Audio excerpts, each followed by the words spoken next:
wabarakatuh. Alhamdulillah.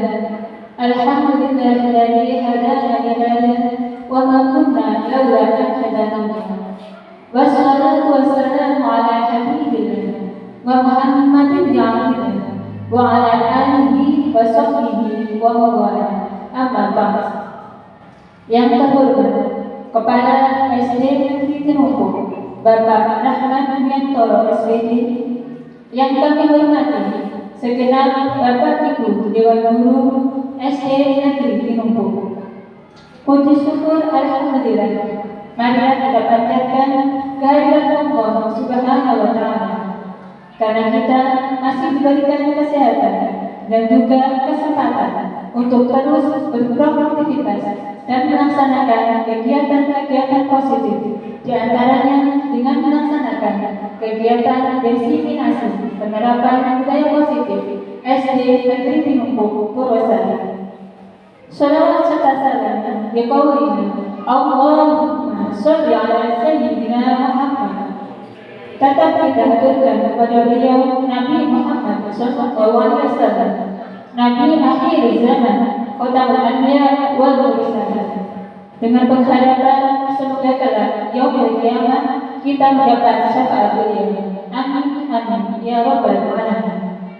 Bapak Ibu yang kami hormati, untuk membuka acara pada hari ini, mari kita buka dengan pembacaan umur kita. Ila hadratin Nabi Mustafa Muhammadin sallallahu alaihi wasallam. Al-Fatihah. A'udzu billahi minasyaitonir rajim. Bismillahirrahmanirrahim. Alhamdulillahirabbil alamin. Arrahmanir rahim. Maliki yaumiddin. Iyyaka na'budu wa iyyaka nasta'in. Ihdinas siratal mustaqim. Siratal ladzina an'amta 'alaihim ghairil maghdubi 'alaihim waladdallin. Amin ya rabbal alamin. Bapak Ibu, demi tertib dan lancarnya acara pada hari ini, mari kita buka dengan pembacaan doa. Kepada yang bertugas disilahkan.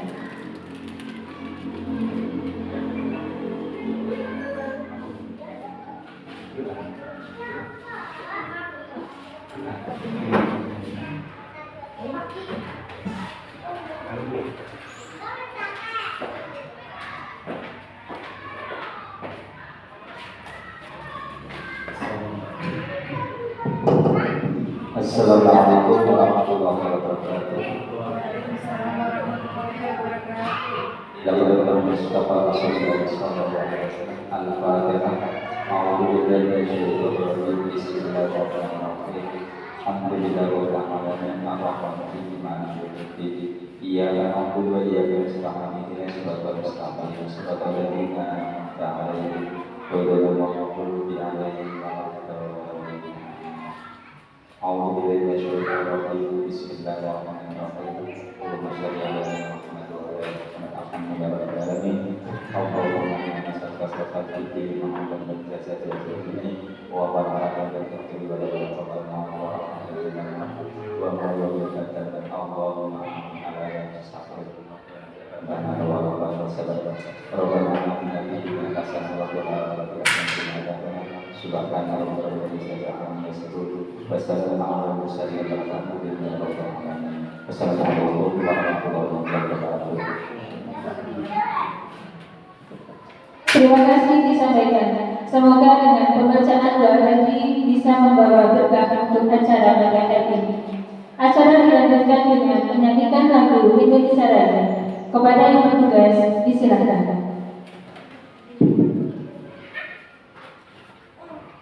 Hadirin dimohon berdiri.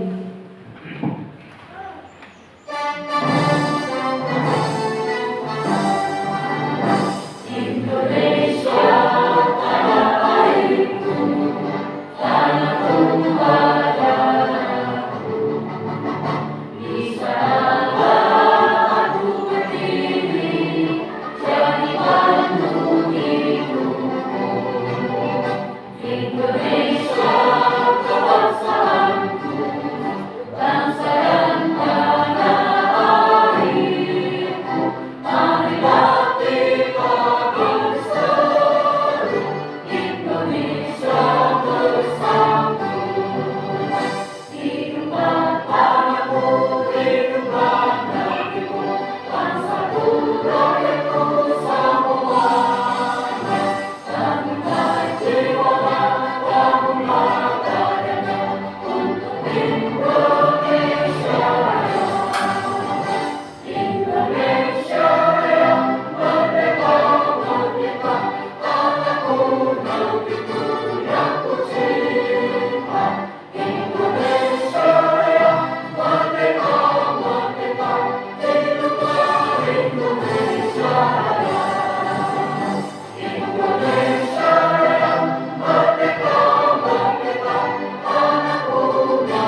silakan duduk kembali.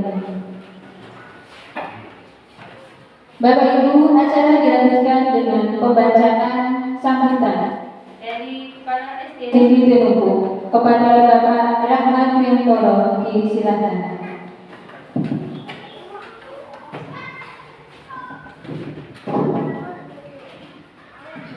Assalamualaikum warahmatullahi wabarakatuh. Bapak Ibu guru yang saya hormati, pertama marilah kita panjatkan puji syukur kehadirat Allah Subhanahu wa taala karena pagi ini kita masih diberi kenikmatan, yaitu kita dapat melaksanakan kegiatan ini dengan keadaan sehat walafiat.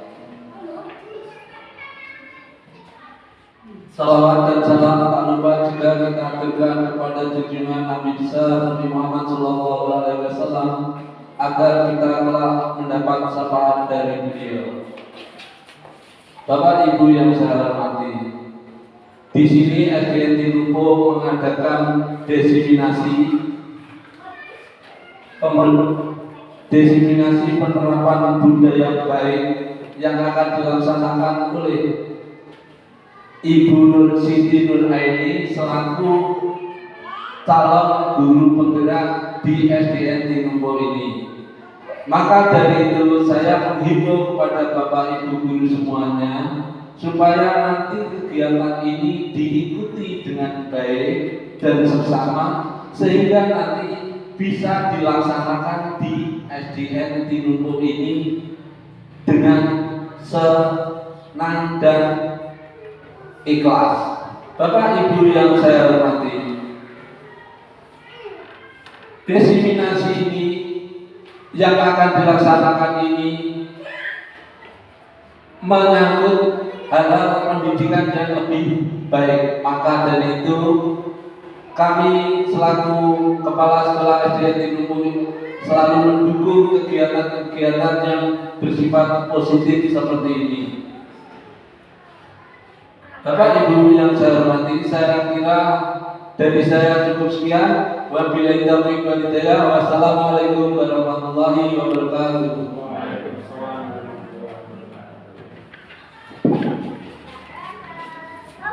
Terima kasih disampaikan. Acara selanjutnya yaitu desiminasi penerapan budaya positif SDN Negeri Tinubu Purwosari yang akan dipimpin dan disampaikan oleh beliau Siti Nur Aini sebagai calon guru penggerak Angkatan 2 Kabupaten Bojonegoro Angkatan 11. Mari kita beri tepuk tangan untuk Ibu Siti Nur Aini dan kepada beliau silakan. Terima kasih sebelumnya. Assalamualaikum warahmatullahi wabarakatuh. Masih semangat? Masih. Alhamdulillah masih semangat. Yang terhormat saya ucapkan kepada Bapak Kepala Sekolah dan Bapak Ibu guru dari SDN Tinubu hari ini. Terima kasih atas kehadirannya dan atas waktu luangnya mengikuti desiminasi penerapan budaya positif. Hal ini adalah sesuatu hal yang penting yang nantinya akan kita terapkan kepada anak didik kita semua. Dan ini sebelum kita mulai supaya tidak tegang, ini ada SDG.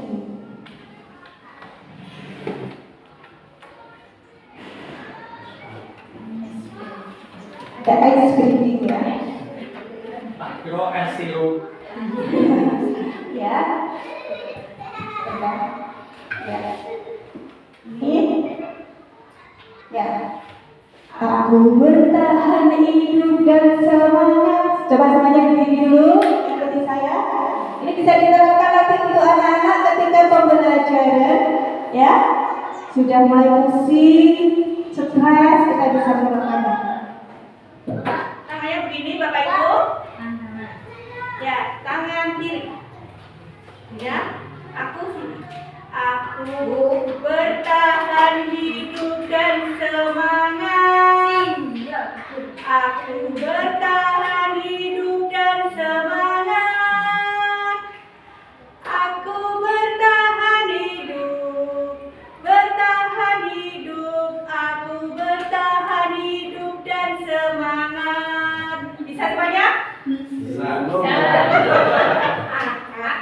Alasannya kenapa bertahan hidup dan semangat, bahwasanya kita hidup di dunia ini adalah untuk mempertahankan dan harus semangat. Kita mulai lagi, bisa mulai dulu? Kita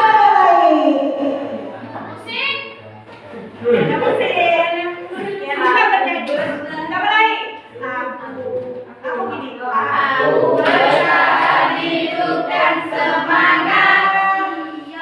Aku bertahan hidup dan semangat. Aku bertahan hidup, bertahan hidup. Aku bertahan hidup dan semangat. Lebih cepat bisa? Bertahan hidup dan semangat. Aku bertahan hidup dan semangat. Aku bertahan hidup, bertahan hidup. Aku bertahan hidup dan semangat. Lebih cepat lagi. Aku bertahan hidup dan semangat. Aku bertahan hidup dan semangat. Aku bertahan hidup, bertahan hidup. Aku bertahan hidup dan semangat. Oke, dari dulu ya. Hari ini masih semangat ya? Masih. Kita lanjutkan untuk kita supaya tidak tegang. Hari ini saya akan menyampaikan beberapa materi ya. Ini materinya tentang budaya positif. Yang pertama ada paradigma hidup, disiplin positif, motivasi diri, kebutuhan manusia, posisi kontrol, restitusi, keyakinan, dan segitiga restitusi. Mungkin ini ada juga pernah mendengar, ada yang belum. Mari kita belajar bersama-sama ya. Oke, berikutnya. Seperti pembelajaran dengan paradigma baru. Tentu saja kurikulum semakin hari semakin ke depan itu akan mengalami perubahan dari zaman ke zaman berdasarkan kodrat yang disampaikan oleh Ki Hajar Dewantara. Seperti ini, pembelajaran dengan paradigma baru dirancang berdasarkan prinsip pembelajaran yang berdiferensiasi. Ya, ini model pembelajaran yang baru. Sehingga setiap peserta didik berkembang untuk mewujudkan profil pelajaran Pancasila. Kurikulum Merdeka pada fase mereka saat ini kita menerapkan profil pelajaran Pancasila kepada anak. Kita diharapkan selain mereka memiliki kognitif, juga memiliki karakter baik dalam dirinya. Nah, karena perubahan zaman inilah menggunakan berbagai referensi, maksudnya supaya tidak di pembelajaran ada motivasi belajar, anak-anak lebih semangat belajar menggunakan variasi pembelajaran yang diterapkan oleh Bapak Ibu. Nah, ini ada, coba dibaca Bapak Ibu. Anda adalah A, ya. Tugas Anda adalah mengepalkan salah satu tangan Anda. Coba Anda bayangkan bahwa Anda menyimpan sesuatu yang sangat berharga di dalam kepala tangan Anda. Anda perlu menjaga benda Anda sekuat tenaga karena begitu penting dan berharganya. Terus tugas B, tadi yang tugas A menjaga ini ya, kita taruh.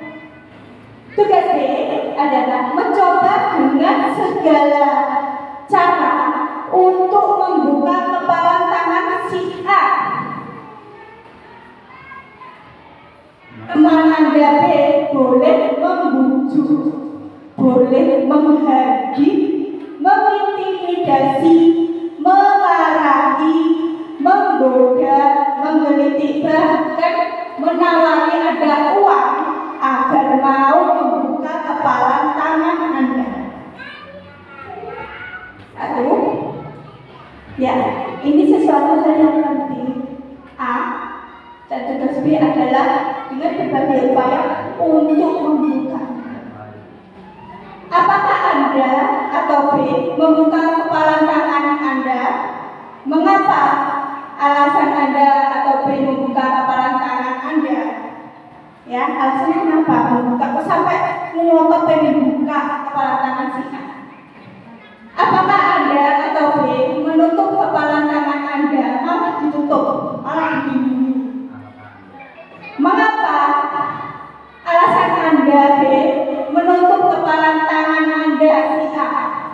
malah mendukung. Oke?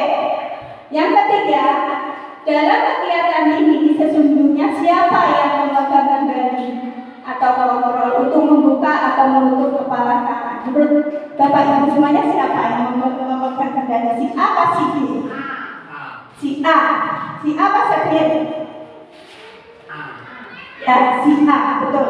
Si A ini ibaratnya Bapak Ibu semuanya.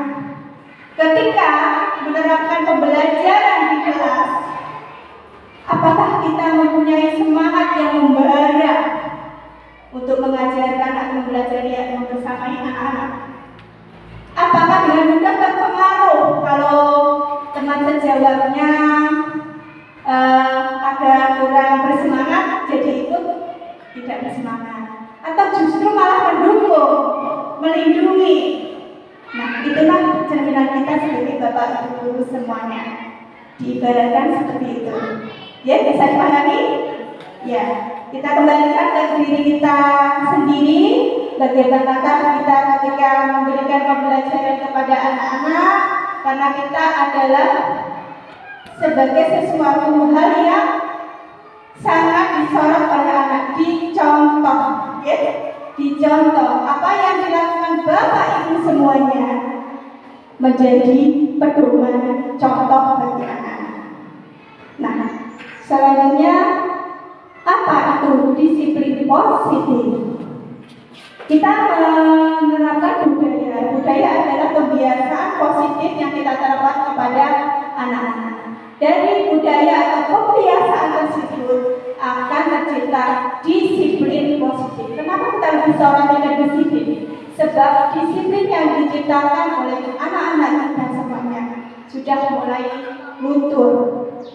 Ya. Nah, apa arti disiplin? Nah, ini akan dijelaskan secara lebih rinci. Dalam budaya kita, makna kata disiplin sesuatu yang dilakukan seseorang pada orang lain untuk mendapatkan kepatuhan. Patuh mengikuti. Kita cenderung menghubungkan kata disiplin dengan ketidaknyamanan. Biasanya kalau kita disiplin itu ada sesuatu hal yang terpaksa, tidak sesuai dengan hati kita. Ya, seperti itu ya maksudnya. Berarti yang dilakukan seseorang itu kadang ada sesuatu aturan yang menuntut sehingga kita berdisiplin. Itu makna dari disiplin. Nah, ini Bapak siapa? Yang Bapak Kodok ya? Mirip ya? Ya, ini Bapak Kodok ya, Bapak pendidikan kita, Bapak Ki Haja Dewantara. Bapak Ki Haja Dewantara adalah tokoh pendidikan yang ada di Indonesia. Menyampaikan di mana ada kemerdekaan, disitulah terus ada disiplin yang kuat. Disiplin bersifat self-disiplin, yaitu kita sendiri yang mewajibkan sekeras-kerasnya, tetapi itu sama saja sebab kita tidak jauh melakukan self-disiplin, wajib penguasaan dalam mendisiplinkan kita. Berarti disiplin itu dari diri kita. Kita ingin disiplin, berarti kembali ke dalam diri kita. Apakah kita mau berdisiplin atau tidak mau melakukan disiplin? Itu menurut Bapak Ki Haja Dewantara. Walaupun kita ada aturan yang sudah jelas, tapi kita melanggar, berarti hati kita atau diri kita tidak mau melakukan itu. Padahal kita sadar seharusnya bagaimana. Nah, seperti itu yang dimaksud dengan disiplin menurut Ki Haja Dewantara. Sebagai pendidik, tujuan kita adalah menciptakan peserta didik yang merdeka sesuai dengan kurikulum kita, menginginkan anak-anak kita belajar dengan senang, nyaman, tanpa ada paksaan. Itu tugas kita, bagaimana membuat suasana kelas kita menjadi menyenangkan. Anak-anak bebas memilih pembelajaran sesuai dengan minatnya, bakat serta potensinya. Syarat utamanya adalah disiplin diri. Kalau kita ingin merdeka itu ya jadi disiplin diri, maksudnya tanpa ada paksaan. sehingga mereka berperilaku sesuai dengan nilai-nilai kebajikan dan memiliki motivasi intrinsik. Melakukan disiplin yang disampaikan tadi Hajar Direktoro, berarti kita dalam diri kita sendiri sehingga kita melakukan tanpa ada paksaan, dengan nyaman, senang untuk menerapkan disiplin positif. Disiplin positif merupakan salah satu cara menerapkan disiplin yang bertujuan untuk menumbuhkan kesadaran serta memberdayakan anak untuk melakukan sesuatu tanpa sogokan, ancaman maupun hukuman. Nanti saya jelaskan di sini perbedaannya apa. Jadi ketika kita menerapkan disiplin benar-benar dari diri anak-anak, bagaimana caranya? Nah, nanti ada caranya. Jadi ketika menerapkan disiplin memang sulit ya, karena kalau tidak dalam hati mereka masing-masing agak sulit untuk diterapkan. Ya, disiplin itu memerlukan motivasi. Nah, di sini motivasi. Motivasi artinya dorongan yang timbul pada diri seseorang secara sadar atau tidak sadar melakukan sesuatu tindakan dengan tujuan tertentu. Menghindari ketidaknyamanan dan hukuman. Peserta didik melakukan disiplin, ya. Berarti dengan kalau dihukum kan tidak nyaman, ya, tentu saja tidak nyaman karena mendapatkan sesuatu hal yang tidak diinginkan. Nah, untuk mendapatkan imbalan atau penghargaan juga tidak bisa diterapkan dalam peserta didik melakukan disiplin dari diri yang menginginkan imbalan. Aku mau datang masuk kelas karena dapat hadiah. Selanjutnya, untuk menjadi orang yang kita inginkan dan menghargai diri sendiri dengan nilai yang mereka percaya. Nah, peserta didik melakukan disiplin diri karena sadar akan mengabulkan setelah motivasi yang akan membuat seseorang disiplin diri. Disiplin positif. Dalam disiplin positif itu ada 3: hukuman, konsekuensi, dan restitusi. Bapak Ibu pasti bertanya, seperti apa hukuman, konsekuensi, dan restitusi? Apa perbedaannya? Nanti saya jelaskan di sini. Nah, kalau hukuman ini lebih cenderung anak-anak itu terpaksa melakukannya. Kalau konsekuensi ada stimulus dan respon. Dia tahu ketika saya melakukan kesalahan apa, hukumannya seperti apa. Ada konsekuensinya. Restitusi ini anak-anak dapat merubah sadar bahwa perbuatannya salah dan ingin memperbaikinya. Di sini restitusi.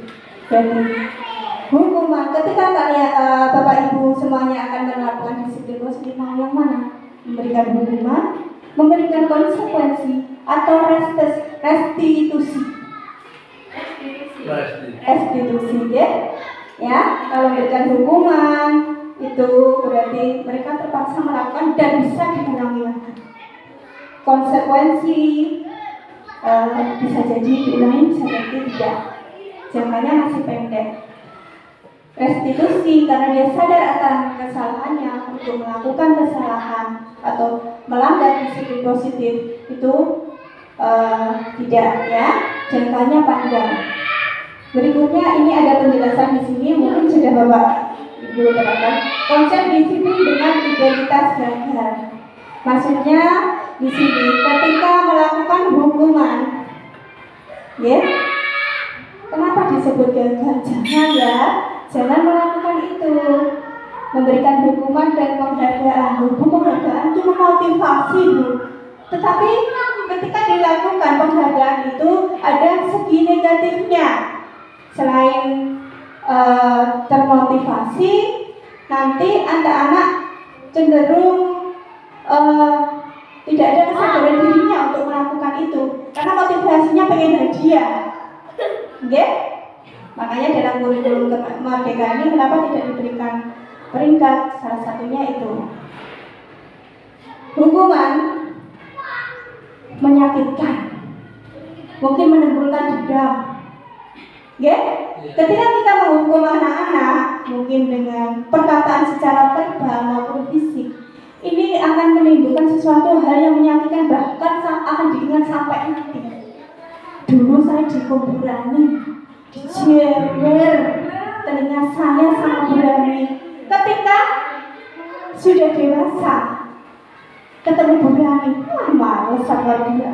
Dia jewer aku, dulu menjewer saya. Dendam kesumat, ya.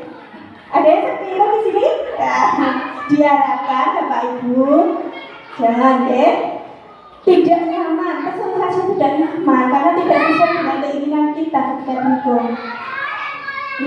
Melakukan sesuatu hal kesalahan, diusahakan tidak dihukum, jangan dihukum. Peserta didik menjadi takut jika dihukum, trauma. Ketika dihukum itu akan menimbulkan ketakutan buat anak-anak dan anak sekolah. Dari hukuman itu, dihukum saya Bu Aini kemarin nggak masuk sampai minggu. Setelah ditanya kenapa, takut sama Bu Aini karena kemarin harus dihukum, memaksa. Nah, mau tidak mau hukuman itu kalian harus mematuhinya karena melanggar kamu harus seperti ini. Dilakukan dengan paksaan. Peserta didik menyembunyikan kesalahan. Kita mengajarkan suatu hal yang tidak jujur. Datang terlambat padahal bangun telat. Tapi alasan ke Bapak Ibu guru ban bocor, atau ban kempes, kecelakaan di jalan, seperti itu. Nah, dengan adanya hukuman akan menimbulkan sesuatu hal yang tidak jujur. Peserta didik menjadi rendah diri setelah dihukum, malu, apalagi hukuman kita menyuruh anak-anak maju ke depan. Ayo, Robert, sini ke depan. Kamu tadi tidak mengerjakan PR. Berdiri sampai 2 jam. Itu mempermalukan anak-anak, memberikan hukuman. Itu akan merusak mental anak-anak. Anak-anak mungkin down, putus asa, bisa jadi bunuh diri. Nah itu, nanti diusahakan jangan menggunakan hukuman dalam mendisiplinkan anak-anak.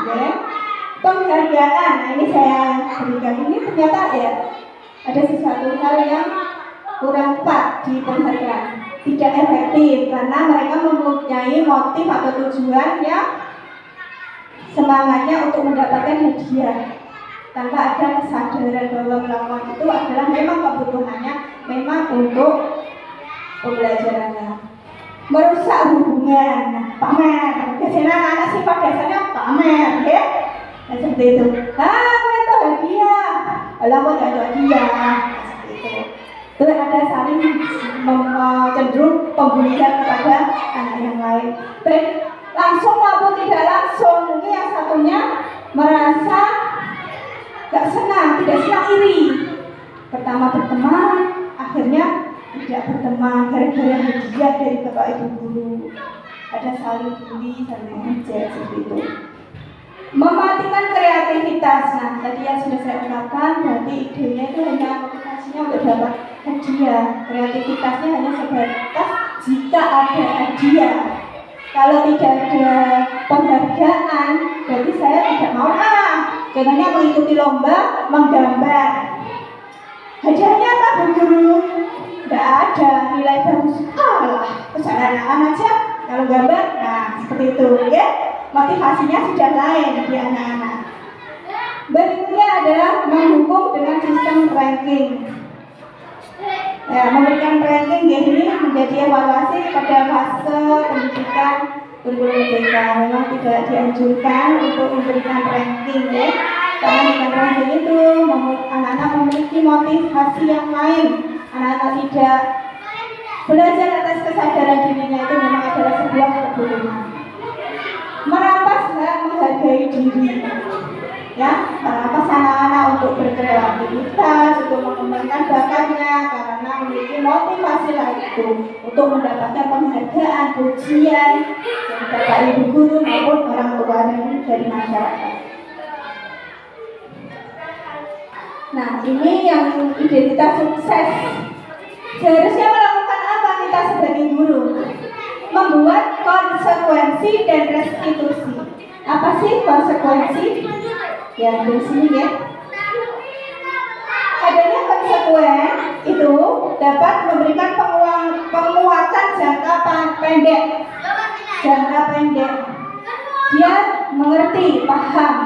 Ada konsekuensinya jika melakukan tidak disiplin pada dirinya. Tahu sehingga mematuhi disiplin positif. Oleh karena itu, anak-anak mempertimbangkan bagaimana supaya tidak disiplin karena sudah punya konsekuensi yang sudah disepakati. Perlu monitoring berkelanjutan. Guru masih memantau anak itu melakukan lagi atau tidak, karena memang takut kalau melanggar konsekuensi dan tahu. Ada sedikit mulus dari sekolah yang saya bilang tadi, mereka tahu jika melakukan sesuatu apa konsekuensinya. Sebab dia mematuhi aturan disebabkan karena tahu ada hukuman dari Bapak Ibu. Kehilangan waktu untuk merenungi kesalahannya. Jadi karena dia tahu, jadi dia kurang sadar akan kesalahannya dan memperbaikinya. Ini yang dimaksud dengan konsekuen. Jadi dia mengetahui sesuatu yang menyebabkan melanggar disiplin dan konsekuensinya. Mereka mematuhi, tapi masih perlu dipantau. Sebab jika tidak dipantau, mungkin saja mereka melanggar disiplin positif. Yang namanya restitusi di sini peserta didik bertanggung jawab untuk perilakunya, karena dia sudah sadar melakukan kesalahannya. Berarti artinya dia bertanggung jawab. Fokus pada pemecahan masalah jangka panjang. Guru memberikan atau menyampaikan perantara untuk anak-anak menyadari dirinya kalau dia salah, dengan memberikan pemecahan masalah atau solusi bersama ketika anak-anak diberikan solusi atas kesalahannya. Jadi Bapak Ibu, ketika anak-anak melakukan kesalahan dipanggil, jangan diberikan konsekuensi atau hukuman di depan anak-anak yang lain. Contohnya si A melakukan kesalahan, dipanggil di ruangan tertutup, tidak ada guru lain, tidak ada peserta didik yang lain. Biasanya, kenapa tidak di depan Bapak Ibu guru yang lain? Nah, tapi ketika kita memberikan restitusi kepada anak-anak, ada tambahan dari guru lain. Ya, ini si A kemarin seperti ini, anak kan jadi ketika kita memberikan restitusi itu, anak menjadi rendah diri, ya. Jadi tidak akan sukses dalam memberikan solusi kepada anak-anak. Diusahakan ketika akan memberikan restitusi kepada anak-anak hanya 4 mata atau 2 penyelesaiannya di ruang kelas yang tidak ada matanya atau guru atau di tempat yang lain. Itu saran saya. Berikutnya, peserta didik menghormati dirinya dan orang lain karena dia tahu kesalahannya. Dia menghormati atau menghargai dirinya itu menjadi anak yang baik, berkarakter baik. Dia salah, harus memperbaikinya karena pada dasarnya setiap manusia itu pasti ada salahnya. Itu yang harus kita sampaikan kepada anak-anak. Semua orang, Bapak Ibu guru, orang tua, tokoh masyarakat, artis, itu semuanya memiliki kesalahan. Tapi bergantung pada kita, apakah kita bisa memperbaikinya atau tidak. Nah, kita sampaikan ke anak-anak. Kalian mau jadi anak yang tidak baik terus, tidak berguru. Nah, kita sampaikan semua orang punya kesalahan, bergantung kita untuk memperbaikinya. Sama halnya dengan kamu, ketika kamu berbuat salah harus memperbaikinya, seperti itu. Ya, yang memegang kontrol adalah dirinya sendiri. Kalau restitusi itu berarti anak-anak bisa mengontrol dirinya. Jadi dia sadar atas kesalahannya, jangan mengulangi, itu salah. Jadi saya sadar, jangan dilakukan seperti itu. Peserta didik bersemangat memperbaiki kesalahan. Berarti karena dari motivasi dirinya ada semangat untuk memperbaiki menjadi lebih baik lagi. Kenapa anak-anak melakukan disiplin positif? Karena berdasarkan kebutuhan dasar manusia. Dasarnya manusia itu, kalau anak-anak di sekolah ini kan pengen bersekolah ya. Sama halnya ketika di sini pengen bertahan di sekolah ini. Bagaimana caranya? Kaitannya dengan disiplin positif, berarti saya harus tidak melanggar disiplin positif. Kalau saya melanggar, nanti saya bisa dikeluarkan dari sekolah ini. Nah, seperti itu. Kita melihat kebutuhan dasar manusia itu ada bertahan hidup, butuh kasih sayang dan rasa diterima, memiliki penguasaan, kebebasan dan kesenangan. Ini kebutuhan dasar manusia itu seperti ini. Sama halnya ketika anak-anak di sekolah ini, dia memiliki kebutuhan ini, perlu kasih sayang dari bapak ibu guru perhatian. Kalau anak-anak datang ke kita, Bu Guru, kotak pensil saya diambil sama Azam. Kita harus perhatian, yang mana nak? Ayo kita selesaikan bersama-sama. Ya, dimohon bapak ibu guru tidak cuek ketika ada laporan seperti itu. Ya masuk sana dulu, nanti diminta ambil. Tidak mau Bu, terus tinggal pergi. Nah, seperti itu contohnya, ya. Betul kasih sayang diterima, anak-anak datang ke sini diterima walaupun dengan berkebutuhan khusus. Ya alhamdulillah di sekolah ini sudah bagus menerima ada murid berkebutuhan khusus. Semua warga sekolah menerima, menuntun anak-anak dengan baik. Membutuhkan penguasaan, anak-anak ingin menguasai secara kognitif, secara akademis materi-materi yang disampaikan oleh bapak ibu guru. Ingin memiliki rasa kepemimpinan di sekolah ini, kita wajib sebagai guru untuk memimpin anak-anak menjadi pemimpin yang bagaimana, ya bisa menguasai materi yang ditransfer sama bapak ibu, yang bagaimana caranya.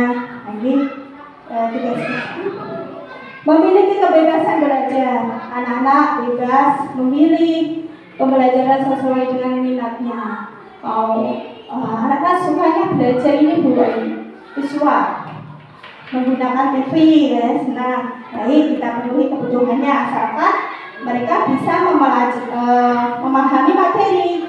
Anak-anak senang ini belajar sambil bermain. Boleh, kita nanti akan usahakan. Atau minatnya lebih ke ini dengan menggunakan gambar atau menulis, membaca.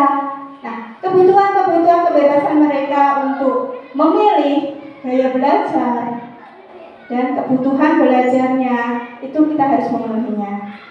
Kesenangan anak-anak diharapkan nyaman dan senang belajar di SDN Tumpuk dengan kita sebagai guru memfasilitasinya, memberikan kenyamanan belajar senang tanpa ada tekanan dari kita sebagai guru. Itulah kebutuhan dasar manusia. Ini kalau dalam menerapkan restitusi ternyata ada caranya, Bapak Ibu, ada caranya. Ini namanya segitiga restitusi. Dalam segitiga ini saling berkaitan. Awal mulanya kita menyelesaikan masalah dengan restitusi ya ininya, atau dengan hukuman atau konsekuensi. Mau yang mana? Restitusi. Kalau kita menghukum sama konsekuensi, yang paling baik itu adalah restitusi. Caranya awalnya adalah dengan cara menstabilkan identitas. Kita menstabilkan identitas dari permasalahan itu. Di sini dijelaskan setiap orang pasti pernah melakukan kesalahan. Kamu bukan satu-satunya yang pernah melakukan itu. Kita jelaskan ke anak-anak ketika mereka mungkin berantem ya, tengkar. Panggil dulu anak-anak di ruang khusus, dua-duanya dipanggil, dipertemukan.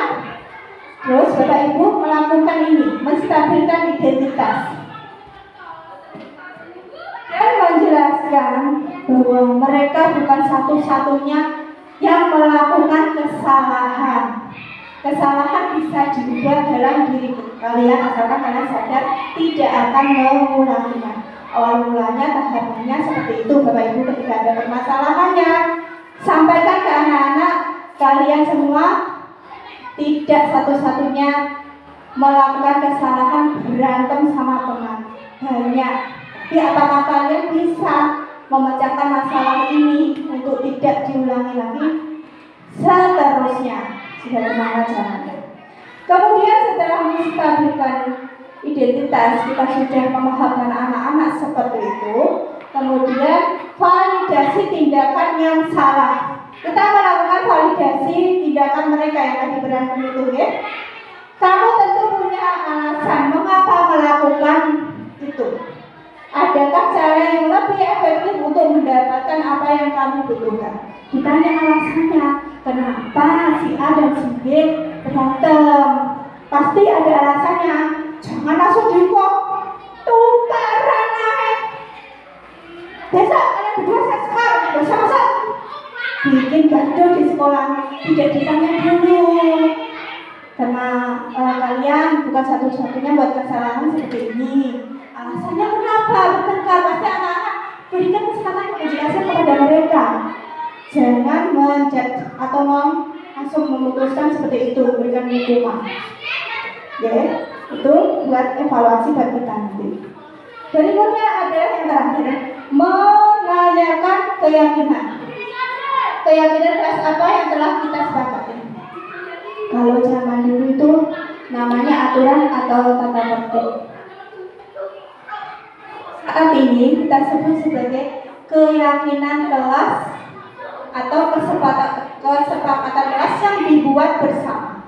Dan biasanya itu dilakukan di awal pembelajaran. Di kurikulum ini diwajibkan seperti itu. Apakah Bapak Ibu sudah melakukannya? Sudah ya? Saya lihat di kelas-kelas sudah ada keyakinan kelasnya. Ya, keyakinan kelas itu dibuat berdasarkan usul dari peserta didik. Ya, kalau keyakinan kelas itu bahasanya lebih singkat, padat, mudah dipahami oleh anak. Ya, contohnya tepat waktu masuk kelas. Tidak boleh menggunakan kata-kata negatif. Kata negatif seperti apa? Tidak, bukan, jangan. Tapi bahasa atau kalimat yang positif. Oke? Setelah itu, ya, keyakinan kelas dilanggar, disadarkan, anak-anak disadarkan, ditanyakan. Alasan kalian berantem kenapa? Alasannya mungkin karena saling olok nama orang tua, biasanya yang mungkin. Disadarkan, apakah perbuatan itu menurut kalian melanggar keyakinan kelas? Dijawab, iya Bu Eni. Kenapa? Yang keyakinan kelas yang mana yang kalian langgar? Tidak saling menghargai dengan teman. Nah, itu salah satunya. Jadi dengan menggunakan, ketika mereka ditanyakan seperti itu, pasti mereka sadar akan kesalahannya. Dari kesalahan kita akan mengarahkan mereka bahwa kesalahannya itu harus diubah.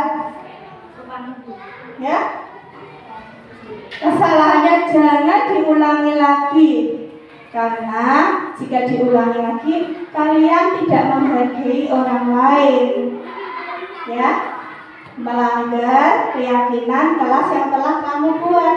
Keyakinan ini kalian buat, seharusnya kalian bertanggung jawab untuk mematuhinya.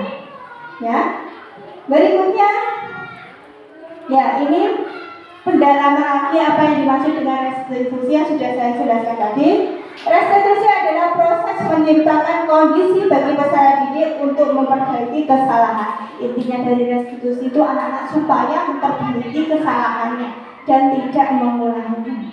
Ciri-ciri restitusi itu yang seperti apa? Bukan untuk menebus kesalahannya, tapi memperbaiki hubungan dengan teman yang berantem tadi, saling memaafkan dan tidak mengulangi lagi. Tawaran bukan paksaan, kita tawarkan mau berbaikan atau terus seperti ini.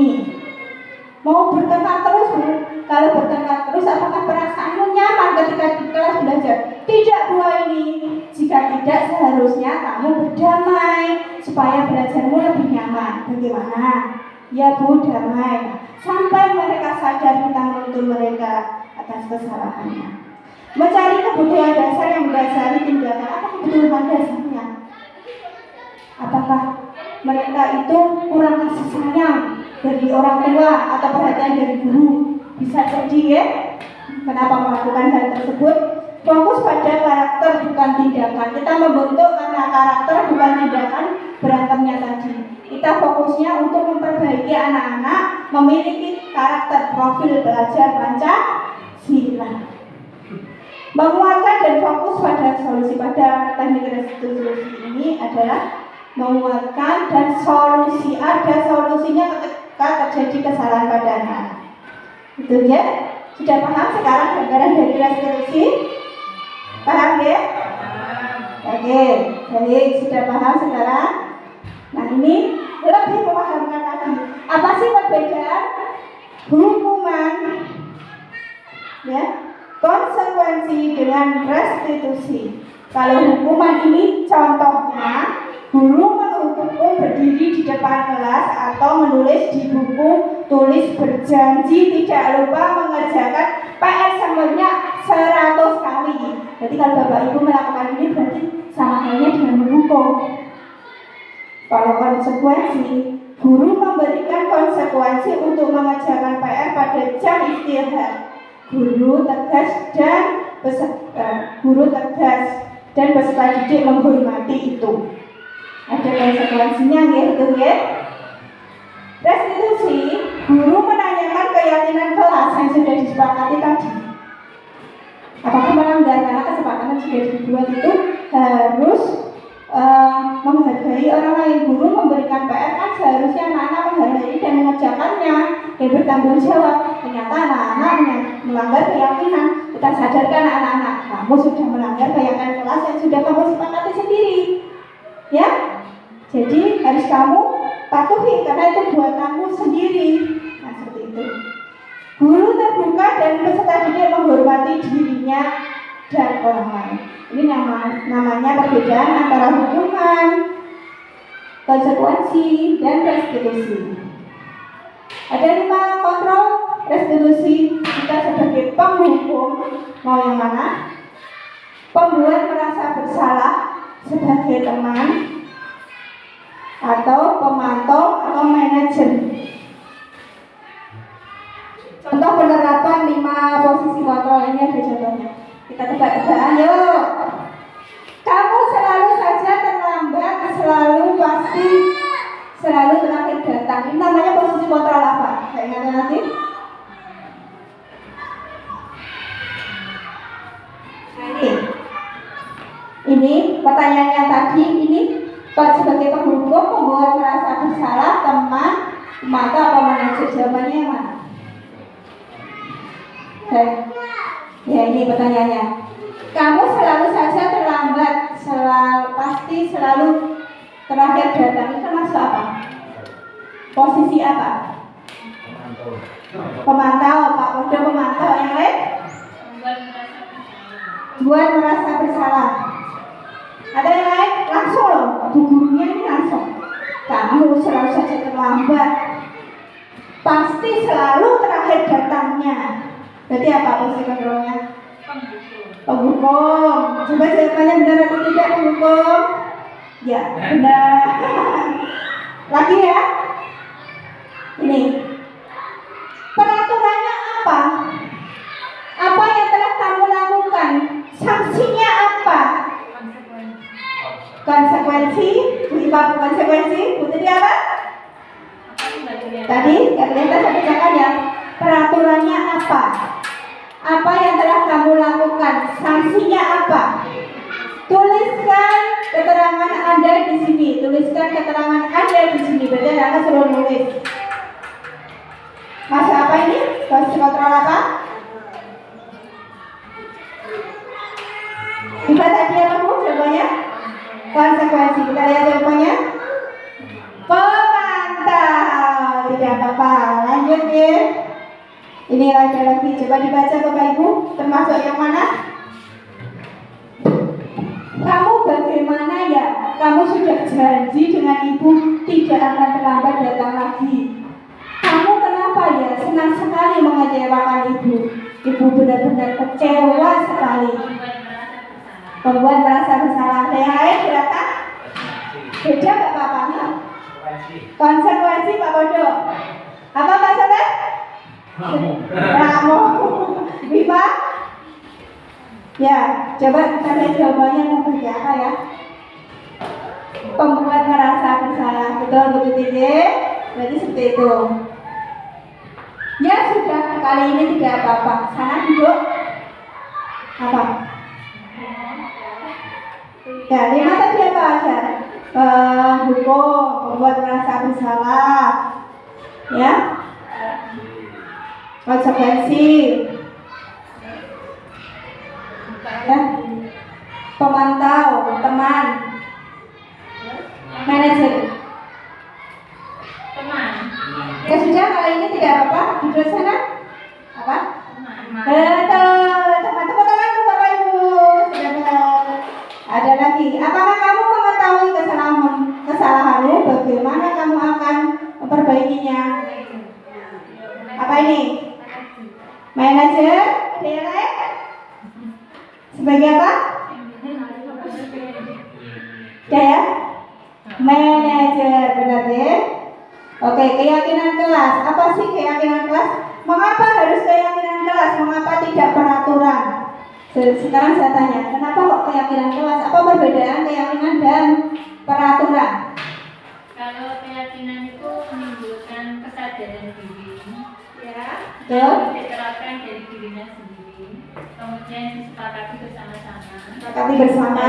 Kalau kelas itu, Ya. kalau peraturan itu biasanya dibuat oleh gurunya sendirian, Sepihak, ya. atau sekolahnya. Ya, betul sekali Bu Tuti. Keyakinan kelas itu dibuat secara bersama-sama, dibuat oleh anak-anak sendiri, disepakati bersama-sama, dan dipatuhi dan dilaksanakan oleh anak-anak sendiri. Yang peraturan itu biasanya secara sepihak, dibuat oleh Bapak Ibu gurunya sendiri atau salah satu pihak. Mengapa memiliki peraturan tentang penggunaan helm pada saat mengendarai kendaraan roda 2 ini masuk apa nih kalau helm? Helm masuk keyakinan apa peraturan? Lebih ke peraturan ya.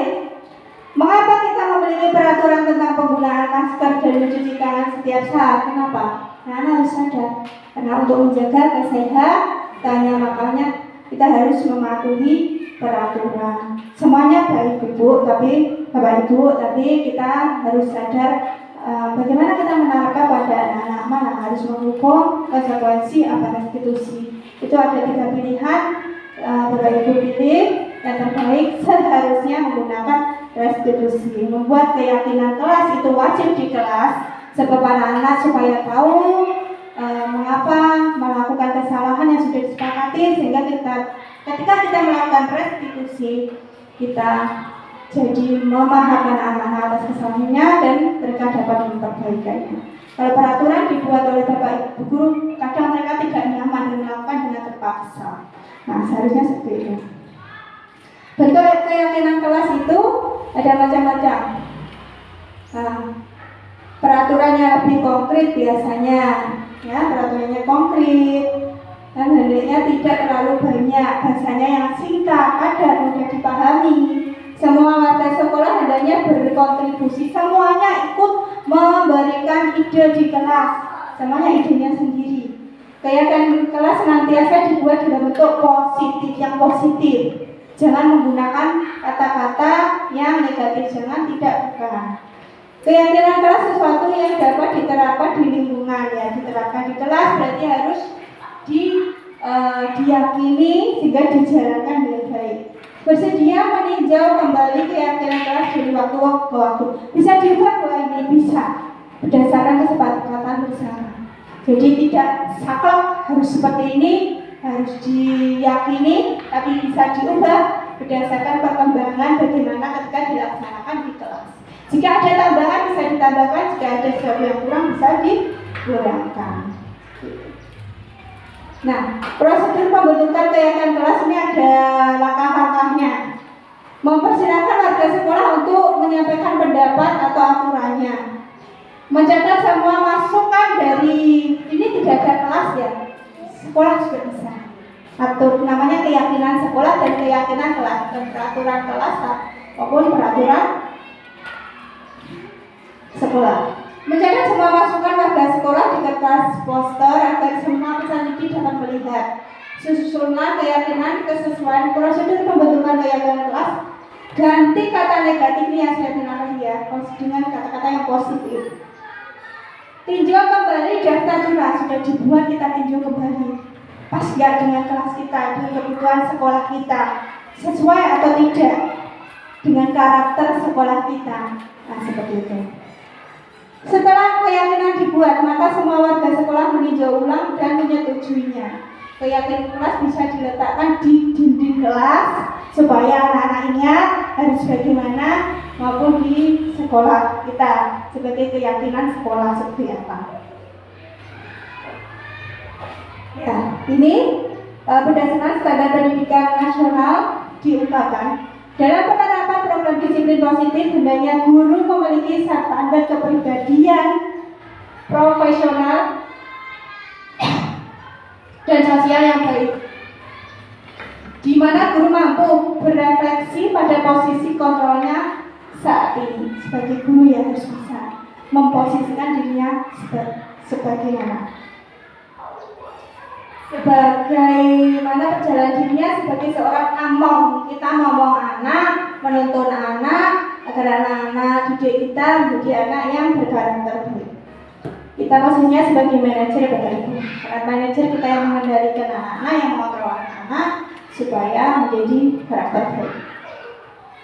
Menjadi insan yang mandiri, merdeka, dan bertanggung jawab. Ini menurut pendidikan standar nasional. Seharusnya seperti itu. Itu dari saya. Ya, kita boleh ada forum diskusi sedikit. Silakan, ada yang disampaikan Bapak Ibu semuanya. Untuk ya, silakan Bu Tuti. Terima kasih Bu Aini. Hari ini materinya sangat menarik, yaitu budaya positif. Yang ini saya tanyakan, untuk anak itu biasanya jika langsung diterapkan proses langsung restitusi itu cukup sulit untuk dilaksanakan. Karena anak-anak itu biasanya tertarik dengan sesuatu hal, atau biasanya lebih tidak dilakukan kalau dia merasa takut misalkan. Memang sangat baiknya itu sangat dianjurkan untuk melaksanakan restitusi. Contoh kecil, misalkan kita menganjurkan anak untuk potong rambut saja, hal yang sepele. Ternyata disadarkan sehari, 2 hari, ditunggu 1 minggu pun tidak potong rambut juga. Itu contoh paling kecil misalkan. Datang terlambat, diulangi sekali, 2 kali. Nah, ini bagaimana prosesnya secara berkala agar kita ketika menerapkan restitusi itu langsung mengena, istilahnya langsung kemana dan dilaksanakan seperti itu. Terima kasih. Ya, terima kasih Bu Tuti atas pertanyaannya. Ya, ini tugas kita ya. Kembali lagi berdasarkan filosofi Ki Hajar Dewantara. Ada 3 ya. Ing ngarso sumpulodo, ing matya wangun karso, tuturi hadayani. Kita sebagai guru adalah sebagai contoh yang mendorong anak-anak, terus memotivasi anak-anak didik kita. Yang pertama, ing ngarso sumpulodo. Kita sebagai contoh ya Bapak Ibu guru. Yang pertama, supaya anak-anak mengikuti apa yang menjadi keyakinan sekolah atau kelas adalah kita, diri kita sebagai guru, memberikan contoh yang baik. Semua saya yakin di guru di sekolah HJT ini sudah memiliki gaya rambut yang ini ya, tidak melanggar. Nah, itu contoh buat mereka. Oh, Bapak Ibu guru saya seperti ini. Ini sebagai bahan untuk restitusi juga bisa untuk anak-anak. Contohnya Bapak Ibu guru, coba kamu lihat tidak ada yang potongannya seperti ini. Ini kita sadarkan lebih ke diri anak-anak, karena tujuan dari restitusi adalah menyadarkan anak-anak. Pertama, Bu Tuti, panggil dulu, jangan diberitahukan pada saat mungkin waktu upacara yang terlihat. ayo kamu potong rambut, atau ayo kamu potong rambut, tapi dipanggil dulu ke ruangan khusus. Tadi seperti itu saya jelaskan, di ruangan khusus mungkin yang tidak ada anak-anak, ditanyakan mengapa alasannya. Ya, masih tidak sadar juga, kita mencari solusi yang kedua. Ini yang paling mudah adalah kita punya inisiatif untuk mengatakan anak-anak langsung ke tukang potongnya. Ya, itu solutif. Dan sekalian kita memberikan anak-anak masukan. Mungkin saja ya Bu Tuti ya, setelah melakukan restitusi tidak ada uang, orang tuanya kurang perhatian dari orang tua, tidak ada yang mengatakan. Kalau kita hanya menyampaikan kamu potong rambut, besok harus ini itu. Ya kalau kita tidak tahu tidak melakukan restitusi, alasannya karena tidak mau potong rambut itu disebabkan oleh karena tidak ada yang mengantar, tidak ada uang. Nah, kita harus tahu itu Bapak Ibu, apa yang menyebabkan hal itu. Setelah itu baru kita memberikan kesadaran buat anak-anak. Seharusnya bagaimana? Kalau tidak ada uang, bilang sama Bapak Ibu guru, mungkin dari sekolah bisa menindaklanjuti, atau lebih luasnya lagi dari desa mungkin ya. Seperti itu kan perlu perhatian, kalau lebih luasnya terlalu luas itu biasa di sekolah saja mungkin ya. Atau mungkin dari sekolah nanti bisa memfasilitasi ada alat cukur sendiri. Jadi ketika ada yang mau baca langsung potong saja, itu sangat solutif ya. Itu ya, restitusi itu dipanggil di ruangan, ditanyakan, semua orang juga seperti itu, tapi disadarkan anak-anak ketika rambut panjang itu harus dipotong karena apa alasannya, disampaikan sampai anak-anak sadar. Seperti itu Bu Tuti. Ya, terima kasih. Ada yang lain? Ada lain? Baik, jika tidak ada, itu penyampaian dari saya. Terima kasih. Ya, silakan. Nggak apa-apa Bu. Ini forum diskusinya bebas. Terima kasih Bu. Bagaimana cara meningkatkan motivasi anak? Maksudnya untuk melakukan, misalkan ya tadi kesadaran, benar menanamkan kesadaran. Cuma untuk menanamkan kesadaran itu untuk kategori anak dalam proses berpikir yang kadang belum ada yang sudah balik, ada belum, itu pasti butuh dukungan-dukungan tertentu juga. Terutama misalkan tadi tidak boleh ada ranking misalkan ya, prestasi. Itu kalau orang tua biasanya memotivasi dan sinau ben entuk ranking siji, ben nilaimu bagus misalkan seperti itu. Nah ini bagaimana cara memotivasi semangat anak-anak untuk terus belajar, padahal mereka ketika ditanamkan belajar itu penting, misalkan pakai cara restitusi, mereka itu kemampuan berpikirnya belum tok, istilahnya kalau bahasa Jawanya kurang tok kono. Nah itu bagaimana? Terima kasih.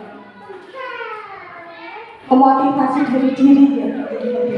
Bagaimana menanamkan anak-anak motivasinya itu tidak karena ranking, tidak karena hadiah. Nah ini tugas kita berarti ya. Bagaimana menyadarkan anak-anak berarti dalam pembiasaan budaya positif ini tidak bisa dilakukan hanya sekali atau 2 kali. Ini paradigma kita harus berubah juga ini. Karena mungkin dari awal kita memberikan paradigma bahwa untuk mencapai sesuatu itu harus ada imbal baliknya. Nah, ini tugas kita, tugas baru kita ya. Dan kita jangan seperti itu ya.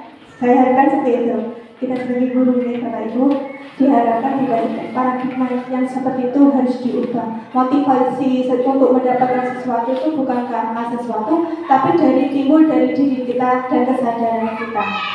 Kita sampaikan ke anak-anak tanpa lelah ya, tanpa putus asa untuk mendidik anak-anak lagi. Kalau sekolah dasar itu memang membutuhkan bimbingan khusus sejak dini. Ini tugas kita sejak dini untuk dari TK ya, sudah menyadarkan bahwa untuk mencapai sesuatu itu memang kalian itu ingin meningkatkan prestasi, ingin meningkatkan akademis, bukan karena ingin hadiah atau hanya ingin pujian, ingin mendapatkan penghargaan dari orang lain. Tapi kita benar-benar butuh untuk kebutuhan kita agar kita semangat mencapai prestasi yang terbaik untuk diri kita sendiri. Itu kita sadarkan anak-anak seperti itu. Nanti bisa disampaikan pada saat pembinaan, kegiatan pramuka, upacara atau kebiasaan lain. Mulai hari ini kita saling memberikan masukan dari diri kita. Paradigma kita juga harus berubah menjadi paradigma yang lebih baru lagi. Memotivasi anak-anak bahwa sesuatu itu tidak perlu dengan ranking untuk sukses, ya. Tapi kita menjadi baik, ya. Karakter kita baik, kita tidak harus punya ranking kita sukses. Tanpa ranking pun kita juga bisa menjadi orang yang sukses asalkan diri kita bisa merubah menjadi lebih baik dan berkarakter baik. Intinya di sekolah ini selain akademis prestasi anak-anak, kita bisa membimbing anak-anak menjadi anak-anak yang berkarakter baik. Karena penanaman karakter itu memang tidak butuh 1 atau 2 hari, tapi dari sejak dini, dari TK kita sudah mulai menanamkan bagaimana menciptakan anak-anak kita menjadi anak-anak yang bersikap baik, adabnya baik, sopan juga pintar. Seperti itu. Jadi anak-anak sesuai dengan visi sekolah kita seperti itu, ya, menciptakan atau mewujudkan anak-anak berprestasi, bertakwa dan beriman kepada Tuhan dan memiliki prestasi yang baik. Itu harapan atau visi kita di sekolah ini. Demikian. Ada lagi ini dari guru yang lain, monggo, Bu, yang disampaikan.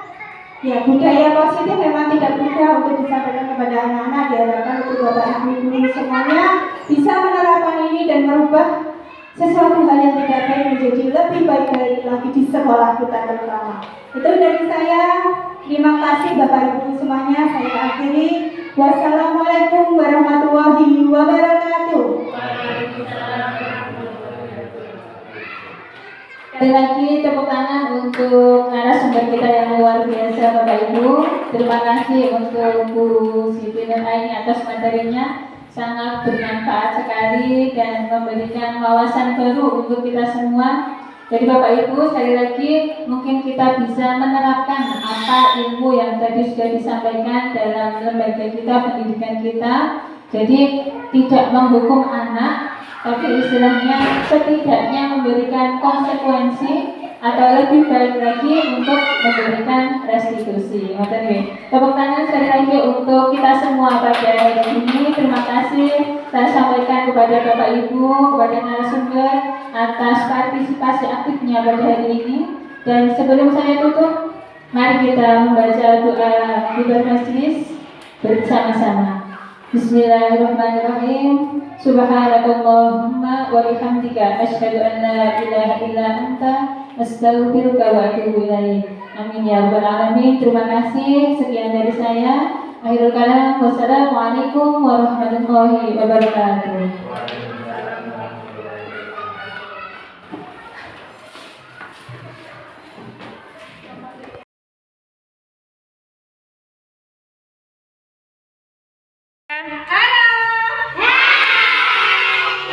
Baiklah anak-anak, sebelum kita belajar, kita akan membuat keyakinan kelas.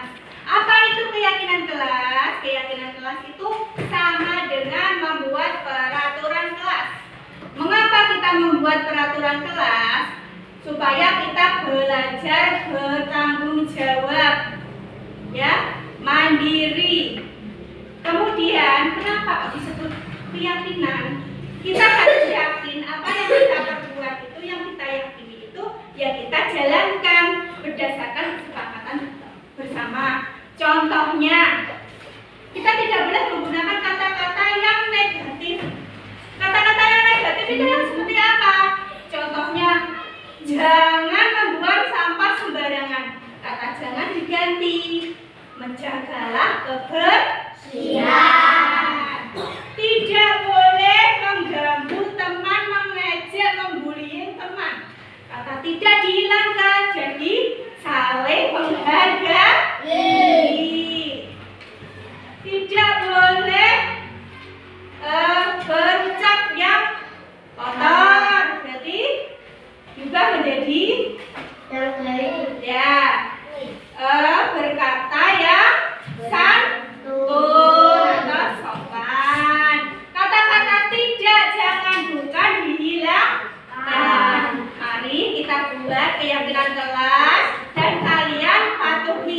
Ini masing-masing satu membuat keyakinan kelas, aturan kalian sendiri, kalian patuhi dengan penuh rasa tanggung jawab.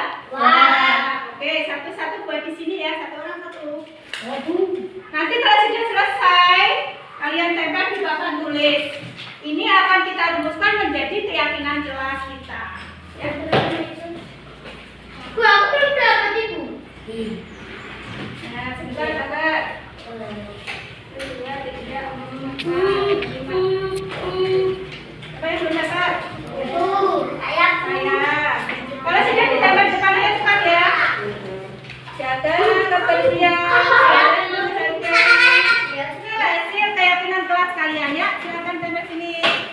Nanti Bu Aini akan menggolongkan berdasarkan keyakinan yang sama. Di atas boleh, di sini juga boleh. Mau ditambah di mana? Baik. Ayo, lanjut yang lainnya. Sudah, silakan duduk jika sudah. Keyakinan kelas yang sudah kalian buat tadi, ini sudah Bu Aini golongkan. Ada 6 keyakinan yang kita sepakati. Yang pertama saya bacakan di sini adalah menjaga segala kebersihan ya. Terus tepat waktu, mengerjakan tugas tepat waktu, saling menghargai, menjaga kebersihan dan keindahan lingkungan. Baik anak-anak, itu pembelajaran keyakinan kelas hari ini yang telah kita sepakati. Diharapkan kalian bisa menjalankan dengan baik. Bagaimana hari ini anak-anakku? Ada pengalaman baru membuat keyakinan kelas. Baik, baiknya akhiri. Wassalamualaikum warahmatullahi wabarakatuh. Waalaikumsalam warahmatullahi wabarakatuh. Ini saya memahami cara membuat keyakinan kelas dan saya akan menjalankan dengan penuh tanggung jawab keyakinan kelas yang sudah disepakati. Saya senang bisa belajar membuat keyakinan kelas sehingga membuat saya menjadi anak yang disiplin.